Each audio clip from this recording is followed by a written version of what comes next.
Finally আজি অৰুণোদয় আঁচনিৰ ৮,০০০ টকা পোৱাৰ নতুন লিষ্টটো মুকলি হৈ গ'ল।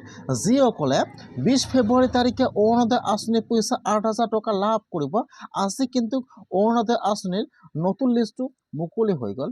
এতিয়া যিসকলে আগৰ পৰা প্ৰতি মাহে অৰুণোদয় আঁচনিৰ পইচা লাভ কৰি আছে বা যিসকলে এইবাৰ অৰুণোদয় আঁচনি 3.0 নতুনকৈ এপ্লিকেশ্যন কৰিছিল আৰু নামটো এপ্ৰুভ হৈছে, এতিয়া কিন্তু সকলোৱে ২০ ফেব্ৰুৱাৰী তাৰিখে অৰুণোদয় আঁচনিৰ পইচা ৮,০০০ টকাটো লাভ কৰিব।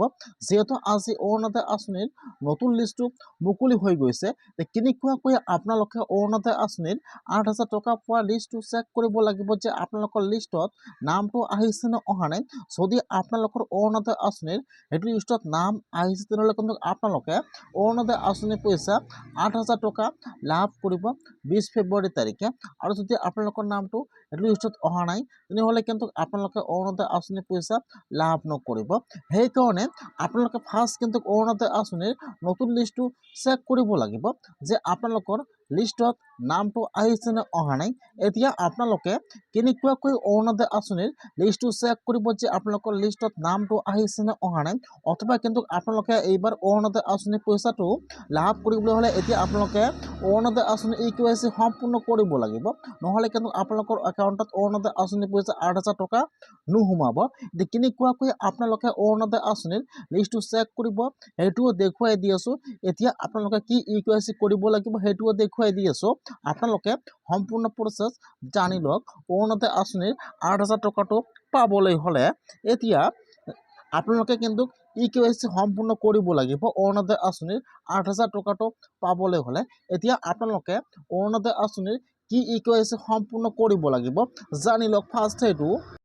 যদি আপোনালোকে এইবাৰ অৰুণোদয় আঁচনিত নতুনকৈ এপ্লিকেশ্যন কৰিছে অথবা আপোনালোকে আগৰ পৰা প্ৰতি মাহে অৰুণোদয় আঁচনিৰ পইচা লাভ কৰি আছে, তেনেহ'লে কিন্তু এতিয়া আপোনালোকে আপোনাৰ যিটো বেংকৰ একাউণ্ট তাত জমা কৰিছে, আপোনালোকে আপোনাৰ বেংকৰ একাউণ্টটো চেক কৰিব লাগিব যে আপোনালোকৰ বেংকৰ একাউণ্টৰ DBT লিংকটো আছেনে নাই আৰু আপোনালোকৰ বেংকৰ একাউণ্টৰ EKYC সম্পূৰ্ণ আছেনে নাই।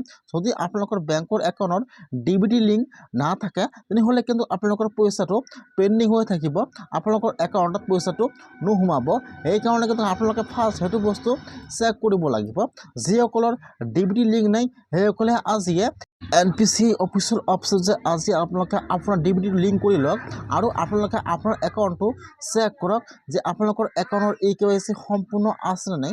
যদি আপোনালোকৰ বেংকৰ একাউণ্টৰ EKYC সম্পূৰ্ণ নাথাকে, তেনেহ'লে কিন্তু আপোনালোকৰ একাউণ্টত অৰুণোদয় আঁচনিৰ পইচা ৮,০০০ টকাটো নোসোমাব। সেইকাৰণে আপোনালোকে আপোনাৰ একাউণ্টৰ DBT লিংকটো চেক কৰিব লাগিব আৰু আপোনালোকৰ EKYCটো চেক কৰিব লাগিব। আৰু এতিয়া যিহেতু লিষ্টটো আজি মুকলি হৈ গৈছে, কেনেকুৱাকৈ আপোনালোকে অৰুণোদয় আঁচনিৰ ৮,০০০ টকা পোৱা লিষ্টটো চেক কৰিব লাগিব জানি লওক। মই কিন্তু আপোনাৰ সুবিধাৰ কাৰণে লিষ্টটো মোৰ ডিছক্ৰিপশ্যনত দি দিছোঁ। আপোনালোকে ডাইৰেক্ট ক্লিক কৰি লিষ্টটো চেক কৰিব যে আপোনালোকৰ লিষ্টত নামটো আহিছে নে অহা নাই। যদি আপোনালোকৰ নামটো লিষ্টত থাকে, তেনেহ'লে কিন্তু আপোনালোকে ২০ ফেব্ৰুৱাৰী তাৰিখে আপোনালোকৰ একাউণ্টত অৰুণোদয় আঁচনিৰ পইচা ৮,০০০ টকাটো সোমাই যাব। আজি অৰুণোদয় আঁচনিৰ ৮,০০০ টকা পোৱা নতুন লিষ্ট মুকলি হৈ গৈছে।